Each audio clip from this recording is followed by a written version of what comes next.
been in Washington too long.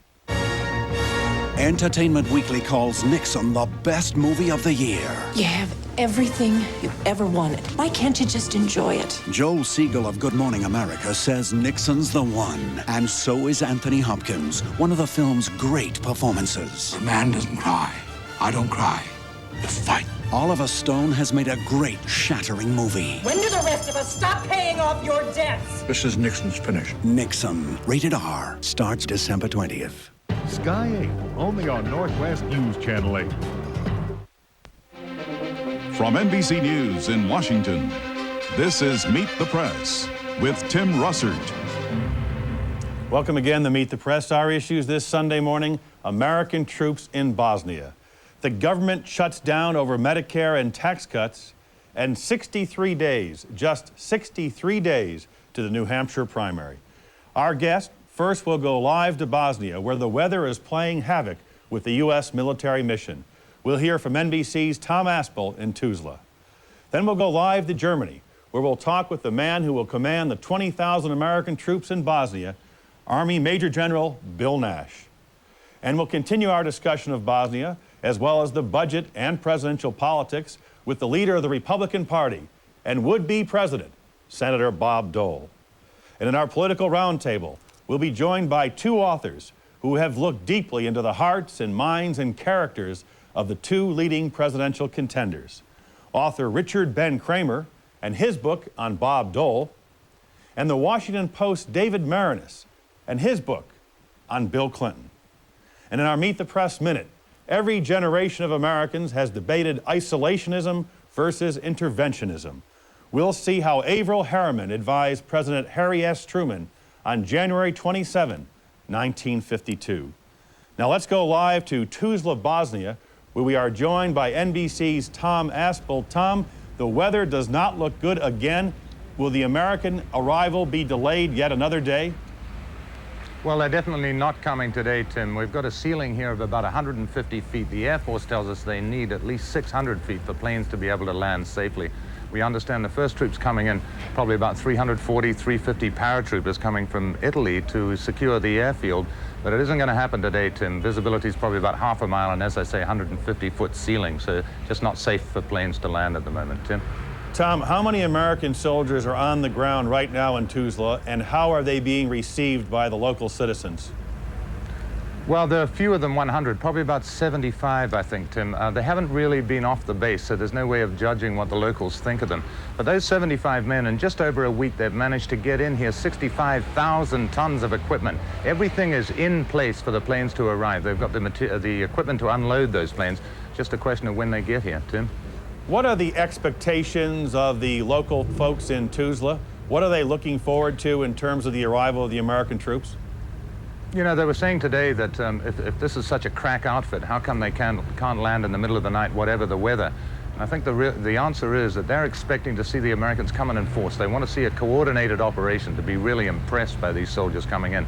But for the long-term prospects, I don't think any of them are really thinking about peace. I think what they're looking for is about 3 months from now, when the dollar starts to trickle down into the local economy. There are more than 200,000 refugees in the Tuzla region alone, none of them with any money, all subsisting on handouts from international aid agencies.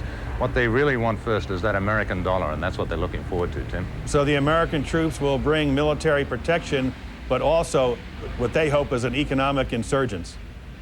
That's right, Tim, and there are already plans for businessmen to open supermarkets. There are all sorts of rumors flying around here, but they're really expecting to see the 20,000 troops, plus the hangers-on, the aid agencies, the carpetbaggers, and the businessmen following close behind them. What they're looking for is a shot in the arm for the economy.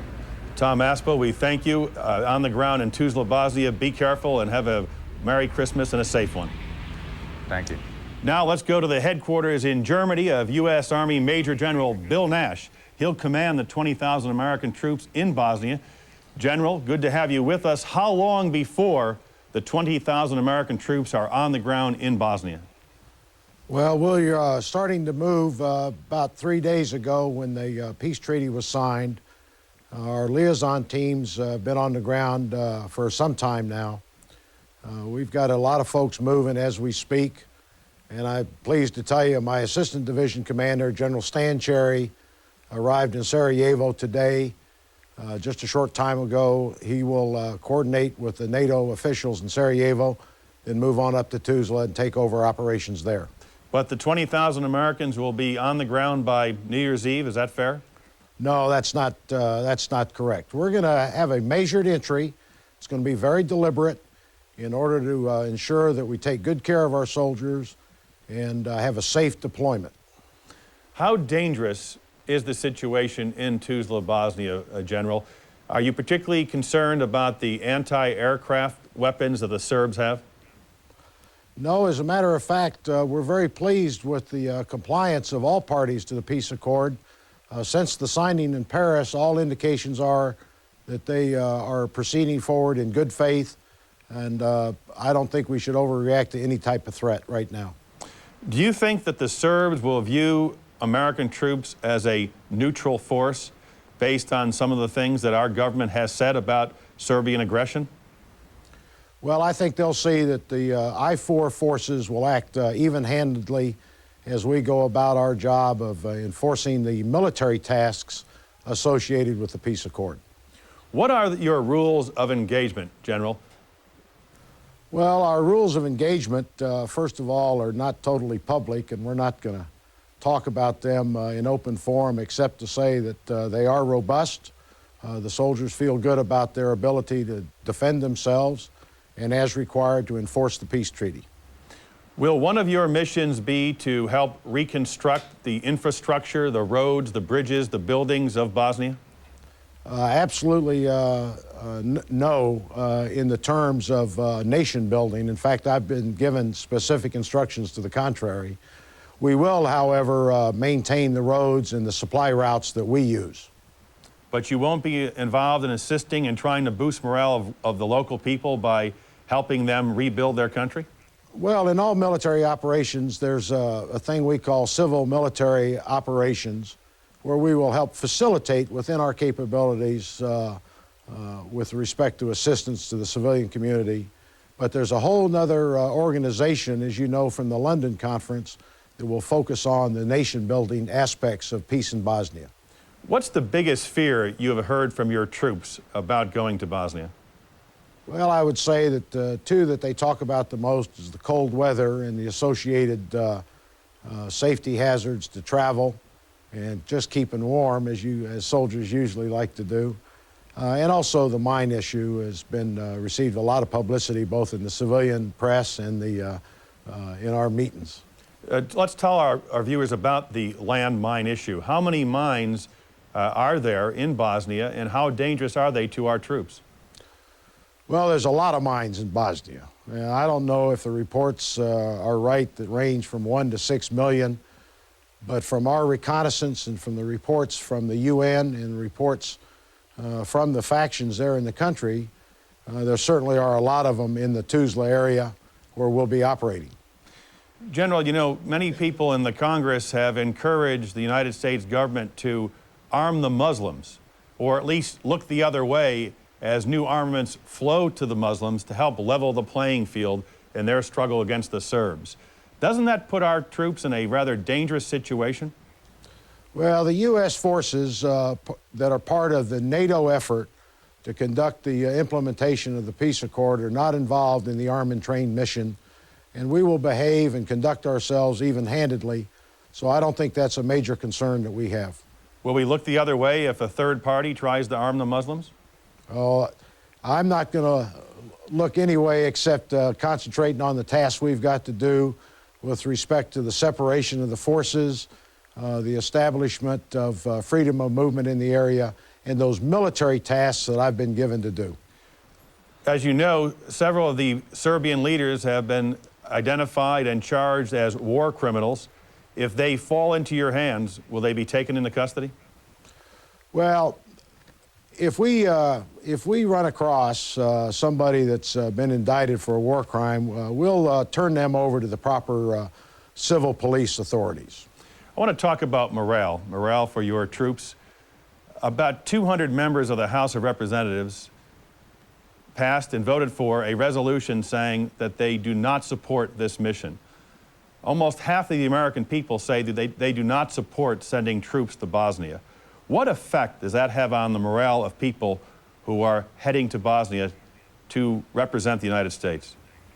The soldiers are very confident, as am I, that the American people and the Congress will support the sons and daughters of America as they go about this difficult task. Many of those congressmen you mentioned have been here in Germany, visited with the soldiers, and have expressed nothing but 100% support. And the soldiers feel that and know it. But there's no concern about mixed voices or apprehension coming from the United States? Oh, I think our soldiers are ready to go do their duty. Major General Bill Nash, on that note, we wish you a Merry Christmas to you and your troops, and Godspeed and safety to all of you. Thank you, sir. And we'll be right back to talk Bosnia, budget, and politics with Republican leader Bob Dole. Meet the Press is sponsored by the Archer Daniels Midland Company. ADM, supermarket to the world.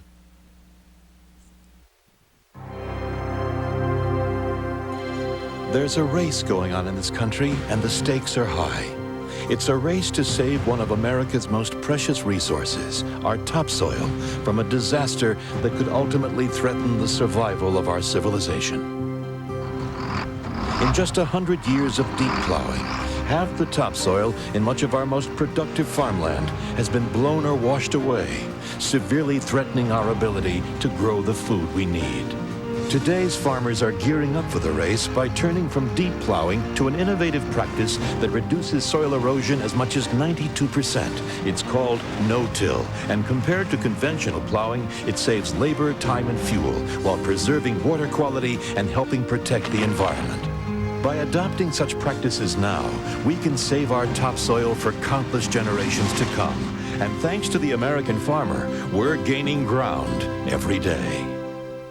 Gentlemen, I smell business opportunity somewhere. Where? By the time these guys notice how much opportunity the sports and entertainment industry holds. This way? I don't know. The most exciting opportunity of all. That way? Maybe. Will be gone. This way? That way. Because Madison Square Garden is already part of ITT. For 75 years, ITT, the one to follow. You may have made a difference in someone's life. We can't tell you their name or anything about them. We can tell you that by using or being a designated driver, like 80 million other Americans, you've made a very real contribution. You see, drunk driving fatalities declined by 37% in the last 12 years. We salute America's designated drivers, and we urge everyone to join you. By doing what's right, you're making things better. A message from Budweiser. No matter how you try to spoon it out, or squeeze it out, or pour it out, you can never get the fat out of sausage. But now there's breakfast links from Green Giant. All vegetable with no cholesterol and 81% less fat than pork sausage. And the taste? They're everything you'd expect from the Giant. Breakfast links and breakfast patties from Green Giant. Ho, ho, ho. When you want the flavor, not all the fat. We're back and joined by Senator Bob Dole. Welcome. Thank you. You just heard Major General Bill Walsh, Bosnia. Many people in the country believe that the Senate, the Congress, would not have supported this mission but for your support, critical to the president's policy. If there are casualties in Bosnia, will you not be accountable to the families of the American soldiers? Well, I assume to some extent we all will be accountable, and our thrust was, just as General Nash said, they're going to support the troops there. Once the American people know they're there, they were on the way, the decision's been made. It seemed to me pretty obvious that we ought to get behind the American forces, and that's precisely what I tried to do. Have you taken heat from some quarters in the Republican Party for your support of the president? Well, maybe not heat, but I think a lot of people thought I made a grave mistake, and I think sometimes you have to do the right thing. I mean, the easy vote was no, but I think when you voted no, as one of your questions indicated, when Congress tells the troops there that, you know, we don't support you or whatever the message may be, I think that's a big mistake. And I've had a lot of experience going back to Vietnam when I had led an effort for 7 weeks on the Senate floor not to cut off funding for Vietnam forces, including John McCain, who was a prisoner of war at the time. So it seems to me that whether or not you support the president, you certainly support the troops. I think he made a mistake. We had a better alternative, lifting the arms embargo, letting the Muslims defend themselves. Had that happened, I don't think we would be there. But that's history. We're there, and now the choice, in my view, is very clear. Support the troops. But, Senator, you could have stopped the president from sending troops if you wanted to. We'd have to cut off funds. But the decision had been made. There had been an implicit agreement in Dayton. The leaders had relied on the fact that the Americans were behind this. The president made a commitment 2 years ago to send troops. We are the #1 power in the world. We do have some responsibility, and our credibility was at stake. When the president made that commitment, it's a commitment on behalf of all Americans. In addition, we're the leading member of NATO. And it seems to me that there's every reason for us to try to keep the peace, if there is a peace. Now, let's face it, it's not going to be easy. But I have great confidence in the young men and women who are there. They know what their duties are. Americans certainly are looked upon by all these forces as the leader of the free world. It could be a big plus, too, for America. If 6 months from now, however, the policy is a disaster, American soldiers are being hurt and killed, can't the American public say this is the fault, the responsibility of Bill Clinton, Bob Dole, and John McCain? Well, John McCain and Bob Dole didn't make the decision to send the troops. The president made that decision. In fact, they were on the way, as I said on the Senate floor the day of the debate. It was 4 o'clock in the morning there. There are already American troops there. What do we say to those troops? We're not going to support you? I think there's a big difference between Bob Dole's role and John McCain's role and President Clinton's role. We think he had a failed policy. He didn't lift the arms embargo. We supported that for 2 years on a bipartisan basis with Senator Lieberman and others. The president said no. But he did commit troops a couple of years ago. But you can't 6 months from now say to the president, I told you so, after you helped pass this. Well, I don't know what I'll tell the president 6 months from now, but I want to put a positive face on it. It seems to me that we can think of all the bad things that will happen, but we are the leader of the free world. We have certain responsibilities. We're not the world's policeman, but I hope in this case that it's going to work out very well, and that we bring these, at least keep these parties apart for a year. I think the mistake, another mistake the president made, was no exit strategy. And it seemed to myself and John McCain, there ought to be some way to arm and train the Bosnians so the Americans can leave. Otherwise, we're going to be trapped there for years. That was a big difference between our resolution and some of the others. But Senator McCain said that because of his vote in support of the president, he would be accountable to the families, and said, quote, I will have to answer for their loss. Do you share that view? I was there when President McCain, or Senator McCain, made that statement on the Senate floor, a very eloquent, emotional statement he made, and certainly one of America's great heroes. I think he probably accurately reflects what will happen to those of us who supported, we supported our troops, so it's going to be, I guess, viewed as supporting the president. One of the things that you want is for the United States government or a third party to provide arms and weapons and retraining to the Muslims. Right. Won't that endanger U.S. troops on the ground who are supposed to be there as neutral, honest brokers? And if they're perceived as siding with the Muslims over the Serbs, why wouldn't the Serbs turn on the American troops? Well, they probably won't be trained there. They can be trained in Turkey. They can be trained anywhere. They don't have to be trained in Bosnia. And as the general said, the I-4 troops, the implementation forces, will not do the training. But let's take a look at Israel. Are we neutral in Israel? Would the Arabs say that we've been neutral over the years? We've been even-handed, and I think that's the key, being even-handed. The Serbs know they're the aggressors. The Serbs know that we've had, a member of NATO, we've had airstrikes on some of their territory and some of their positions. But on the other hand, if we're ever going to get out of Bosnia, that's another argument we picked with President Clinton. We've got to be able to train the Bosnians so they can defend themselves. So the Serbs should know that we are sympathetic to the Muslims. We want to rearm the Muslims. But despite that, we will still be even-handed?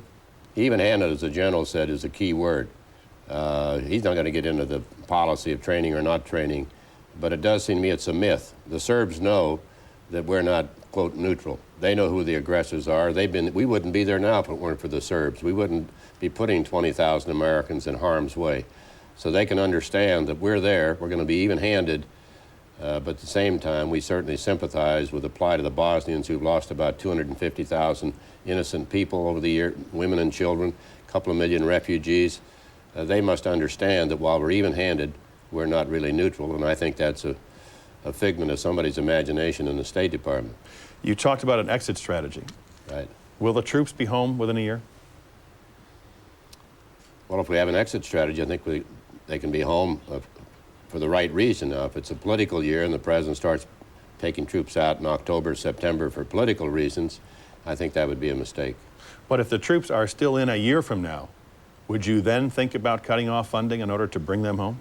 I think it depends on the conditions of time. You might be right near the end. You might be much better off. I'd say right now the answer would be, well, we don't have the facts. I think we have to wait and see what develops. What's your gut tell you about this mission of U.S. troops to Bosnia? Is it going to succeed? I think it's probably a little less than 50-50 for a chance of success. I just hope that and pray that not many Americans will be, could be accidents. It's going to be the weather's bad, as General Nash said, the mines, millions of mines around. But the Americans are equipped, they're ready, they're the best trained men and women in the world. We ought to be very proud of the American forces, and we ought to be very positive, particularly in this holiday season. We ought to be grateful that young men and women in America are willing to do what they're doing today. But if war breaks out, Muslims and Serbs and Croats start killing each other, American troops should get out. Yes. If there's no peace to keep, there's no reason to be there. And the quicker you could, retreat or get out, whatever, get out. Let me turn to the budget. Budget. Well, I've heard about that. The government is closed. Well, part of it. I mean, it's... Well, 250,000 Americans are now furloughed during Christmas week. The nation's museums and parks are closed. Well, wait a minute. There, the president has the interior bill on his desk. He'd sign it during this program while he's watching the two of us, and all the parks will be open at noon today. But isn't it a little embarrassing for the world's greatest country to undergo this kind of ridiculous charade? Well, I don't know if it's embarrassing or not. Some people may not even feel the impact of it. There are 3 bills on the president's desk now he could sign to put a couple 100,000 people back to work. The biggest bill, the biggest problem is what we call the labor HHS appropriation bill, which the Democrats in the Senate will not let us bring up. And that involves about 150,000 workers. So I think when the American people say, isn't this ridiculous, it's silly, they're stupid, I tend to agree. I'm not a shutdown advocate. I've said, in fact, I said in South Carolina a couple of weeks ago, this should not happen. Last week you said the government would not shut down for Christmas week. You couldn't control Newt Gingrich? Well, it isn't Christmas week yet. But what happened? Why couldn't you control Newt Gingrich? I think the House Republicans feel very strongly about this. I went over to the House Republican leadership meeting and learned firsthand of their very intense feeling about the necessity of doing this in an effort to get President Clinton to start telling the American people the truth about the budget, about Medicare, and about Medicaid. So there's a real difference of opinion between the Senate and the House Republicans? I don't say real, some difference, but they have to initiate it. The House well, you want to keep the government open, and they want to shut it down. That's a difference. That's a difference, but they have to initiate what we call the continuing resolution. We can't initiate it in the Senate. And I'll be meeting this afternoon with Speaker Gingrich and other members of the Senate and the House. There's still some hope that maybe late today the President will finally be realistic and stop playing politics and talk about policy and call us up. He'd called me a lot during the Bosnia conflict. I wish he'd call me on the budget and say, Bob, come down, let's talk about this. The 250,000 employees who are furloughed this week during Christmas week, will they get back pay? Yes. Guaranteed. And that's another irritant to people. The people go out, they don't work, but still they're paid.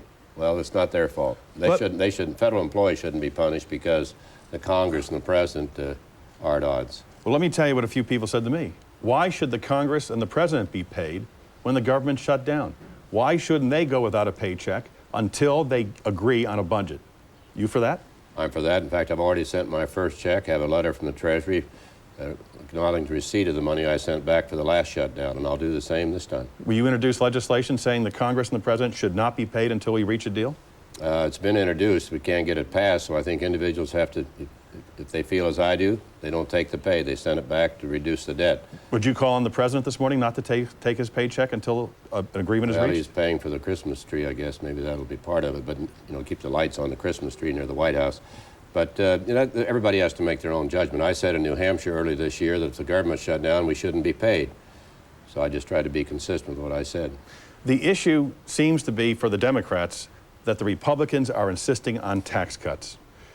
In light of our budget deficit and that $4 trillion debt, Ross Perot was on this program a few weeks ago and said, offering tax cuts now is like giving free candy. Why not take the tax cuts off the table and settle this right now? You mean put tax cuts on the table? Take them off. No tax cuts. No tax cuts. No tax cuts. I think there's a recognition there will be some tax cuts, even by some of the moderate groups in the Congress. The Speaker has said that everything's on the table, including the tax cuts. And I think there's a recognition of that. But the President, who has tax cuts in his budget, keeps playing this political game on Medicare and Medicaid, and even though he's quoted back in 1993 as saying Medicare and Medicaid are going up 3 times the rate of inflation, we propose to let it go up at 2 times the rate of inflation. This is not a Medicare or Medicaid cut. So, you know, he's been out there advocating changes in Medicare, but right now it's all politics with the President.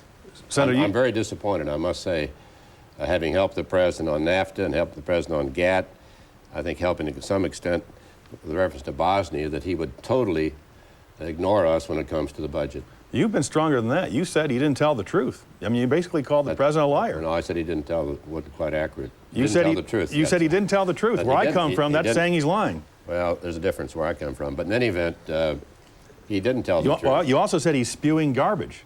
Oh, it was terrible yesterday. I could hardly stand the radio program. Here we're up here under a lot of pressure to get the government open. The President's playing politics. Now, if we'd played politics with Bosnia, he'd be in deep trouble today. And I just reached out to the President as he reached out to me in good faith. You know, we're adults, we're principals. This discussion ought to be going on between Speaker Gingrich, Bob Dole, and Bill Clinton. If the three of you got, if Bob Dole, Newt Gingrich, and Bill Clinton got in a room and closed the door, how long would it take you to work out a budget deal? About a day or less. And would there be tax cuts? There'd probably be, yes, there'd be tax cuts. There'd also be... How much? Below? Oh, I don't know. I'm not going to start giving figures, but I think certainly there'd be tax cuts. But so the President's going to have to give a little on Medicare and Medicaid, and you're going to have to give a little on tax cuts. Well, fair? I don't want to negotiate here, but I'd certainly be willing to sit down with the President of the United States. But if he wants to do this, we can do it today. We're available this afternoon, tomorrow, and it ought to be done. Now, maybe you know, I think the President probably wins a little politically because he speaks with one voice. We speak with 30, 40, 50 in Congress. And the President always has an advantage. Doesn't it hurt you when the country steps back and looks at all this and says, my God, they're all a bunch of bozos? Well, I think it's time for adult leadership. And will we get it? I don't know. Are you convinced? I'm prepared. Are you convinced the President wants a budget deal, or do you think he wants to hold the issue of Medicare and not have a budget deal and run in November of '96 on a referendum? I think, you know, I'm only guessing now because I don't speak to the President in confidence, but I think he'd like to have a budget agreement. He'd go to the American people and say, we did it. Take away a big issue from Republicans. But he's got to take care of the left in his party. And they don't want to do anything. They want more government, not less government. They don't care about balancing the budget. They talk about it. It's all rhetoric. So he's got a real problem. His problem is political in the party. In addition to his own political instincts tell him this is good politics for re-election in 1996 as president. But he's got to deal with the left in his party, and the left is about all they have left. Will you have a budget deal by Christmas Eve? Well, my view is if it doesn't happen by next Friday, it probably will not happen. And will the government... Somebody has to move. Somebody today has to pick up the telephone and say, let's sit down and talk. Let's stop all the press conferences. Let's lock these guys up so they can't have a press conference every 30 minutes to put their spin on it. And let's talk about the country and talk about getting the budget done. And the government's going to stay shut down for a while? Well, there's a chance it could something could break this afternoon, but I doubt it. So it'll probably be shut down for a while. One of the problems, not the government, just the non-essential workers in some of those agencies. But the symbol of museums and parks closed. Well, the President's got the interior bill. We wrote him a letter yesterday. If he signs that, 133,000 entered workers will be on the job tomorrow.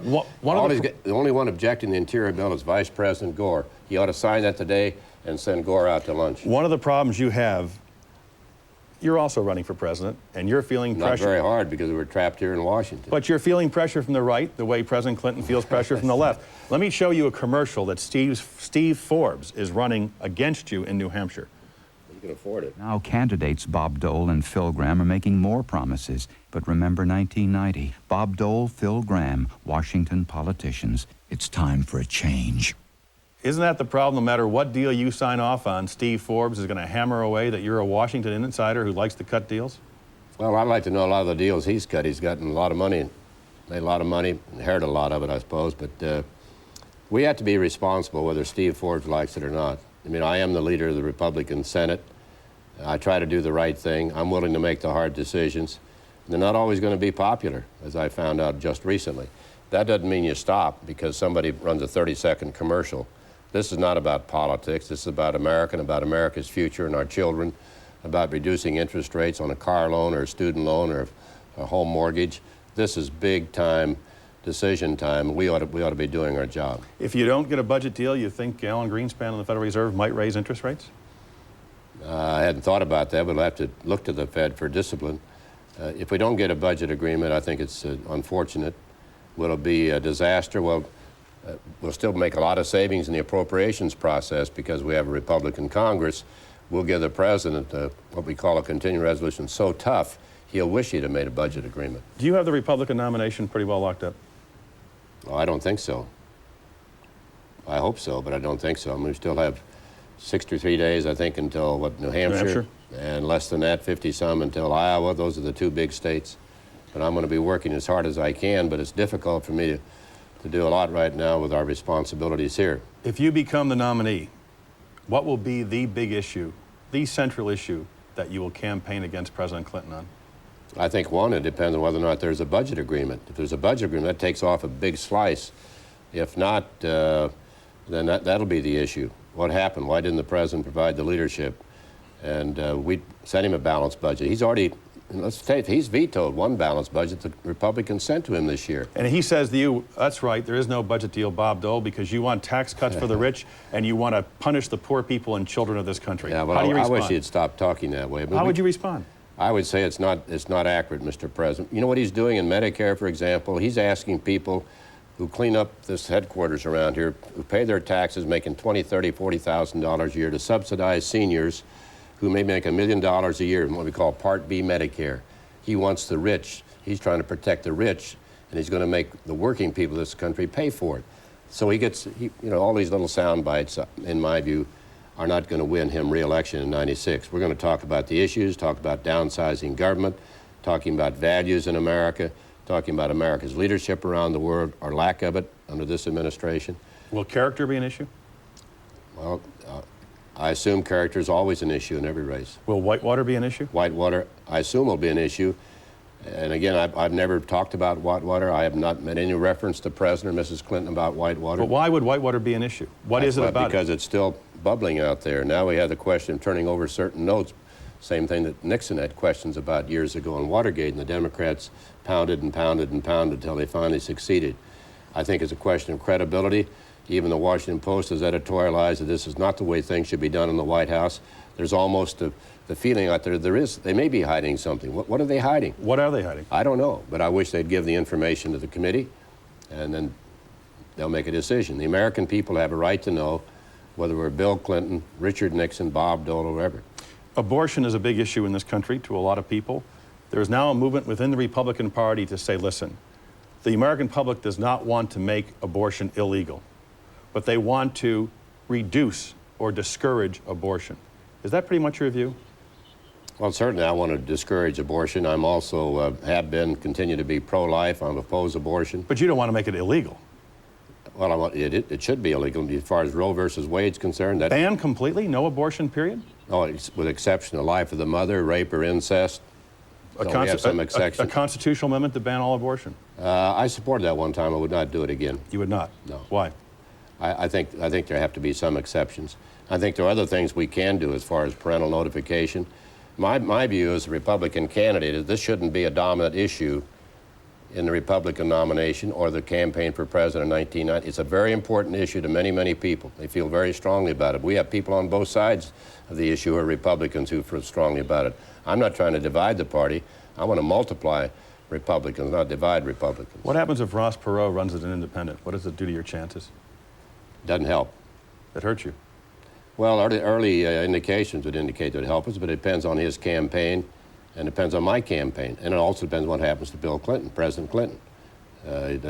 What happens to the economy, what happens in Bosnia, what happens elsewhere around the world. But it's certainly, on the face of it, looking back to the 1992 experience, Ross Perot hurts Republican candidates. And if he wants to re-elect Bill Clinton to a second term, he could be a factor. The swing states that anyone who wants to be president needs to win. Ohio, California. But you know this for some reason. Yeah. Pennsylvania, Michigan, New Jersey. The one person that seems to help you dramatically as vice president. General Powell. How did you know? Well, I've been reading the same information you have. Do you think he said he wouldn't seek national office in '96? Do you think he has slammed the door completely, hermetically sealed on the vice presidency? I don't think so. You think if you called him up and said, General, your country's calling, he might respond to you? I think if I called you up, you know, it's hard to turn down, well, you'd probably be busy, but it's hard to turn down the president, you know, the president, the nominee.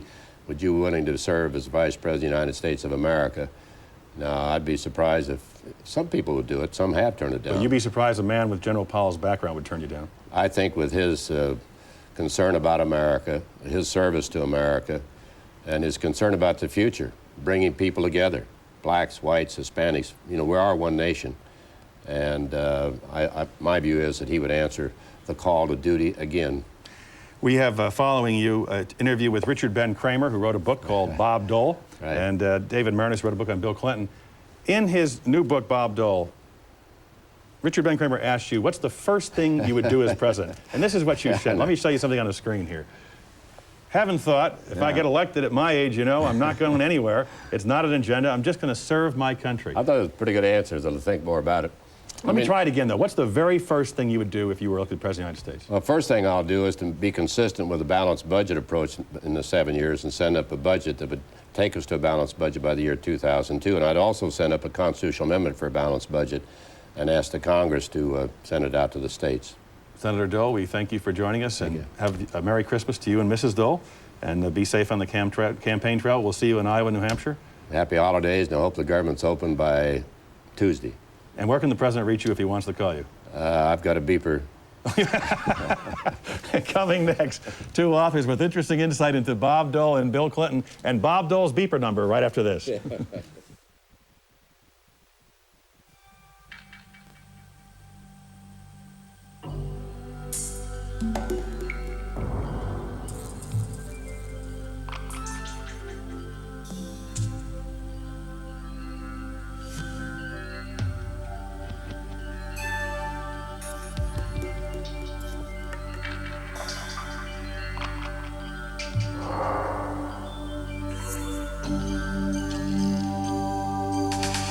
What are we doing here?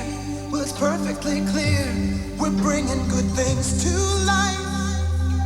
We're bringing you power, hour by hour, over the borderlines. What are we doing here? Saving lives, lighting lights. What are we doing here? Power systems day and night. What are we doing here?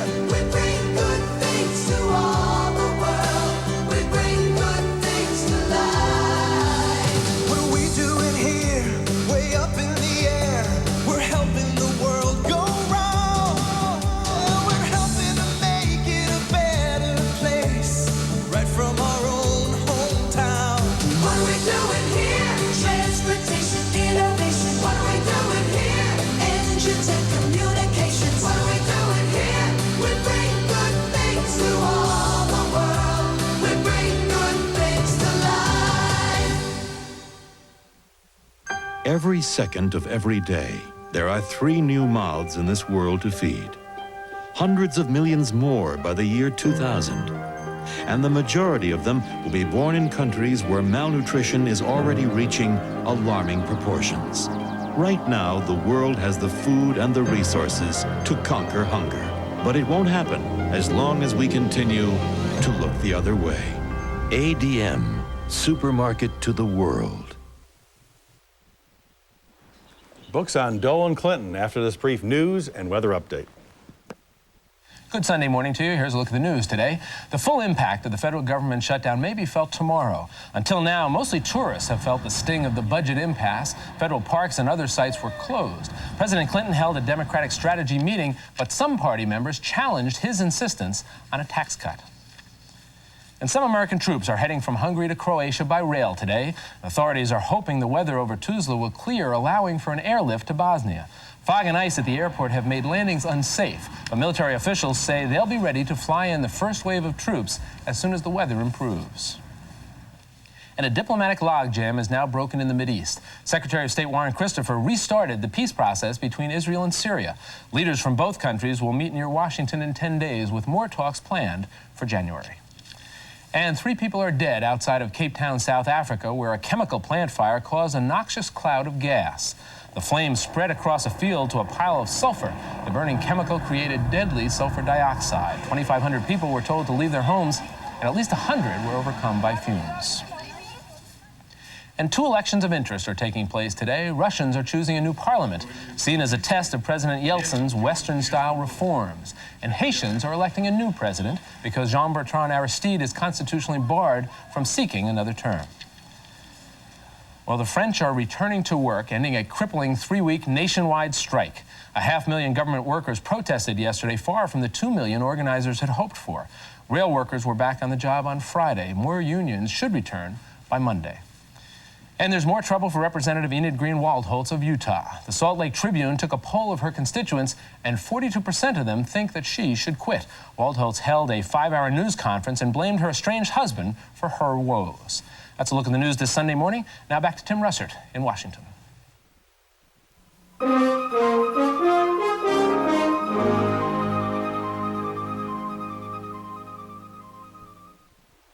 Richard Ben Kramer on Bob Dole, David Marinus on Bill Clinton, and Avril Harriman's advice to Harry Truman after the station break.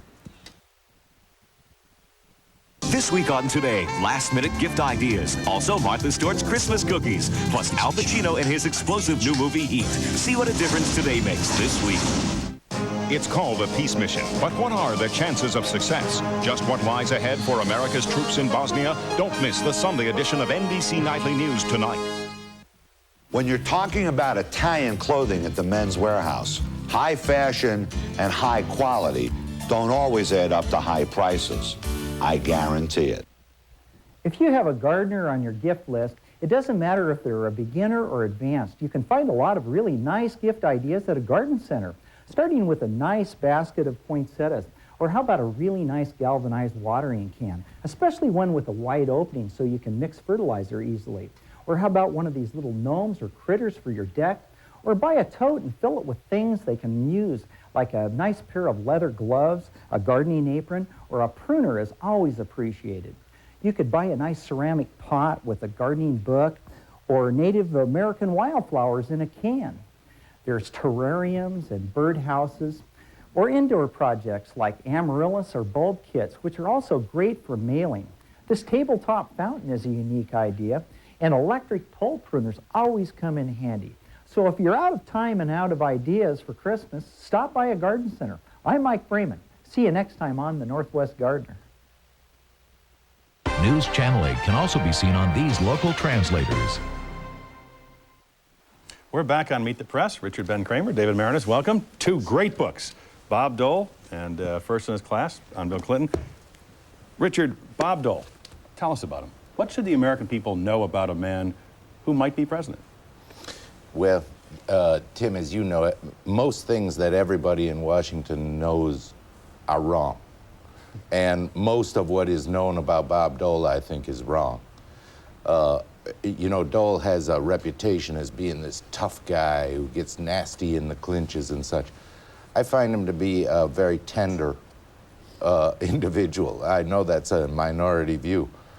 But I think that in, you know, the 1 or 2 famous quotes that keep getting retailed whenever he runs for anything. Stop lying about my record, and right. The Democrats are the party of wars. Right. Both times, if you know what was happening to him, what really was happening was they were getting too close to Bob Dole's tender center. You know, people can't quite figure why Dole should seem at moments so tender. For instance, when he wept at Nixon's funeral, who was really his first national political mentor. But really, when you look at him as a guy who has protected for a long time a very tender center at his own core, all the comments start to make sense. Everything seems a more seamless life. When Senator Dole announced that he was going to introduce a resolution supporting sending the American troops to Bosnia, many Republicans were saying, God, why is he doing this? The politics are all against it. Were you surprised? Not at all. You know, Bob Dole was raised in an era, came of age in an era when the responsibility of a national leader was to do what he thought was right for the nation, even if it meant supporting a president of another party. It was certainly the way in Congress when Dole came in. It was certainly the way in Congress up until we lost track of whatever little comedy we had in Washington, say, maybe 10 years ago. David, Bill Clinton, the character issue, Whitewater. You heard Senator Dole today telling the truth. These issues seem to hound the president throughout his public career. Why? Because at Bill Clinton's center, he is an ambivalent, ambiguous person, and he has always had that capacity to convince people of where he wants to go, but at the same time, not always be straight with them. And so I think that it will hound him for the rest of his life. It's not something that he can overcome. It's not, he's had it for 4 years, but he's kept going all that time, even with it hounding him. And he always will keep going. And to turn Richard's assessment of Senator Dole in the obverse, Clinton has seemed to be this tender person, I feel your pain, but at his center, he's very hard. And that's why he keeps going. He has something he wants to do, and that center of him is very hard. Is he aware of the perception of him, of not telling the truth, of being slick? And does he? Well, he can't help but be aware of it because it's in the press so much, and he hears it all the time. But yet, does it bother him? Well, sure, he's a very sensitive guy in that sense. He's always reacting to saying, I'm not that way. But he's convinced himself that he's not. And so he truly believes that he's not that slick person. When he's saying things, or when he's recasting a budget bill, or he's trying to revise history, is he aware of it, or is it, I'm trying to appease or please the audience I'm in front of? I think that at any given moment, Clinton honestly believes what he's doing. But he can honestly believe something else in another month. And yet you take an issue like Bosnia, it's not politically popular, and actually it could be politically devastating, and yet the president had the courage to go forward with it. I mean, there are issues where Clinton does exactly what he believes, and I think Bosnia is one of those. He did not want to send troops in there in a war-making fashion. He is a conciliator and a mediator. He does believe in what he's doing there, and he wants to be known as a peacemaker. I think he feels pretty comfortable with it, even if the public doesn't. Senator Dole is a moderate man, a centrist? I would say so. He was raised in that tradition. You know, I think what you're hearing from both David and me, Tim, is that it really doesn't pay to concentrate on what somebody has said in the last 6 months, particularly. What you look at is his life's method. And I think Dole's life's method is to seek the center, to seek a place where all can go forward. You know, in reading your books, I was so frustrated with political coverage because we do cover issue by issue, a current position, an inconsistent position, a stated position. You went back and talked to the friends and neighbors of family of both these men. Were there conditions on the use of the interviews until after the election or until certain time certain? Well, when I was doing it, it was during the 1988 campaign. And I did make clear to everybody that the book wouldn't be out while the campaign was on. I did not make clear to my publisher how long it would be after the campaign, but that's another matter. How about you, David? I had a little tougher time because I started the book right after he was elected. And so Clinton and a lot of his friends were saying, well, why should we have this full-scale biography of someone who's just getting started as president and who will want to run for re-election? But I don't want to dub it pop psychology or anything along those lines, but you do get inside to the way Senator Dole and President Clinton think about things and conduct themselves. And you suggest that they were made by the people around them, their environments. And if you go back 30 years, 40 years, and talk to people who knew them then, you can predict pretty much how they're going to conduct themselves in the Oval Office. Is that fair? I think it's very predictive. I mean, you know, not to blow my own horn, if you go through the part of David's book where Clinton is going in this, extraordinary rondo about whether or not he's going to go in the Army or whether he's going to go to Canada or whether he's going to disappoint his friends or what he thinks of Vietnam. It is, I mean, no more precious dithering has been seen, you know, in our nation's history. It is a perfect predictor of the Clinton presidency. And yet it's a struggle that many young men in this country went through.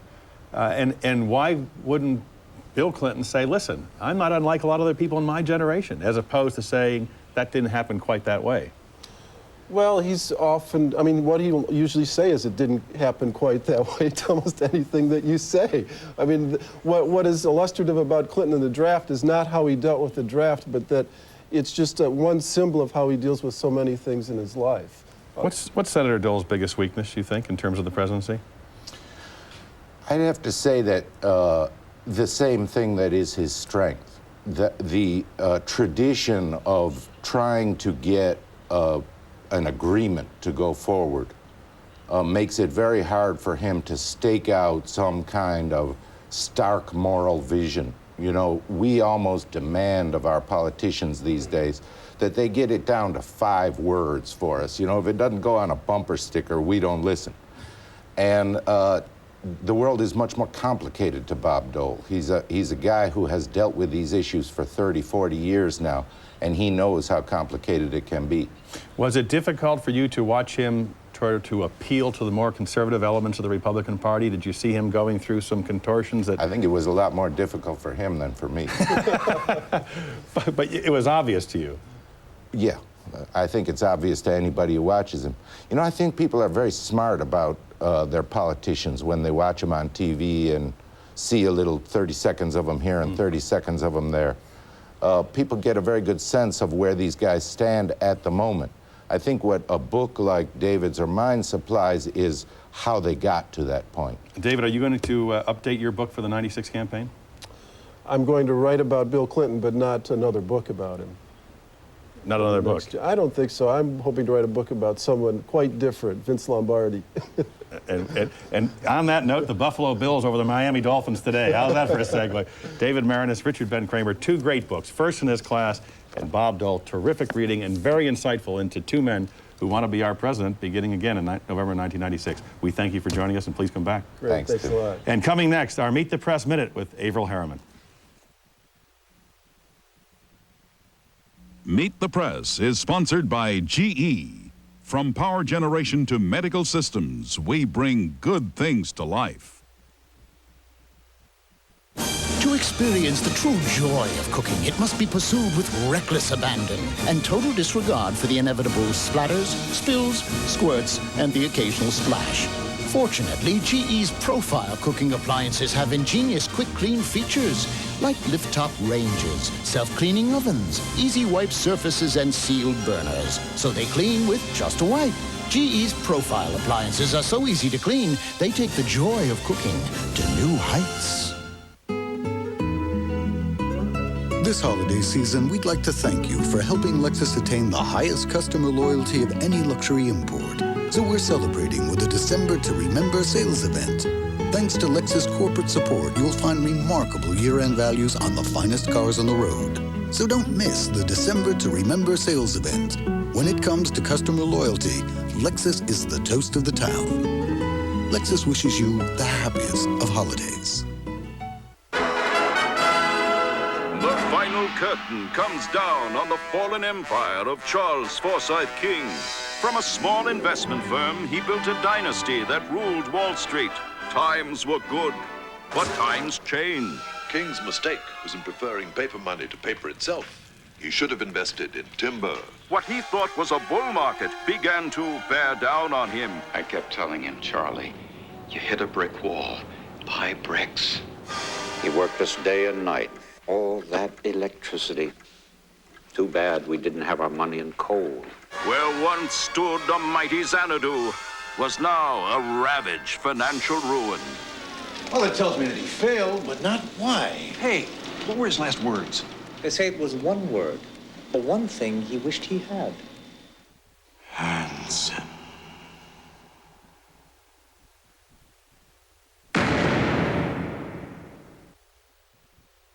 The debate over America's role in the world is not new. Here's how presidential advisor Averell Harriman advised Harry Truman about the Cold War 44 years ago. Mr. Harriman, one other question. Haven't the last 5 years demonstrated pretty conclusively that a nation like ourselves can only depend upon ourselves? Russia and Poland and Czechoslovakia and China were our allies 5 years ago, and today are our enemies. And Japan and Italy and Yugoslavia, who are our enemies, are now our friends. I mean, isn't it dangerous to spend so much money building someone else up instead of putting all our eggs in our own basket? I don't believe, strong as we are, I don't believe that we can have any security standing alone. And there are vast populations in Europe and elsewhere in the world that want to preserve their freedom. Obviously, there will be some problems that come up, some will fall by the wayside. But basically, there just is no question if you go around the world to know that people want to maintain their freedom, and we want to help them for themselves, not alone, but for ourselves. Averell Harriman was a confidant of 5 American presidents. He died in 1986 at the age of 94. And we'll be right back. Sai, ho finito la mia tesi di laurea. Bravo, nonno. Ho fatto tutte le mie ricerche, mica dalle Indiana University. Sì. La biblioteca della facoltà. L'IBM l'ha digitalizzata. Così con internet avrò accesso alla musica quando voglio. Sì, sono proprio bei tempi questi.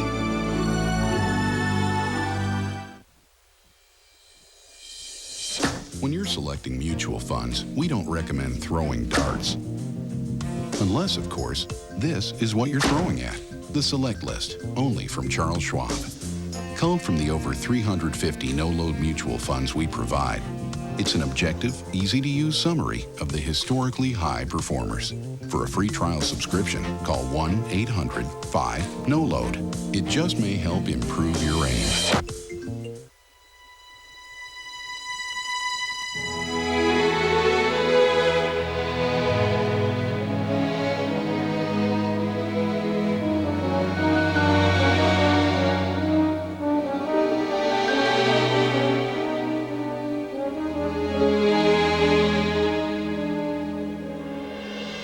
What is it that makes the world so great? Is it the beauty we see everywhere we go? It is. But what really makes the world great is people. We think the same way about our airline, United. Come fly with the people who built the airline and now own it. You can tell we don't just work here. Come fly our friendly skies.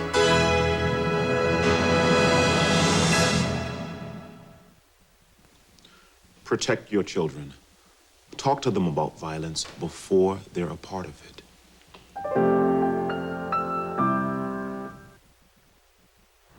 Join Elizabeth Vargas later today for the NBC Nightly News, and tomorrow on the Today program, a close-up look at President Clinton's drug strategy with outgoing policy director Lee Brown. Tomorrow night on the NBC Nightly News with Tom Brokaw, important news for the 25 million Americans who suffer from ulcers and stomach cancers. That's all for today. We'll be back next week. If it's Sunday, it's Meet the Press. Meet the Press has been sponsored by United Airlines and its 55,000 employee owners. Come fly our friendly skies.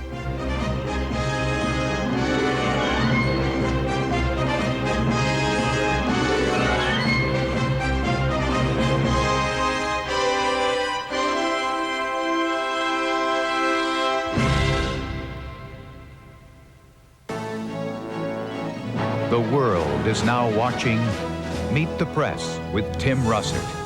NBC. Variety.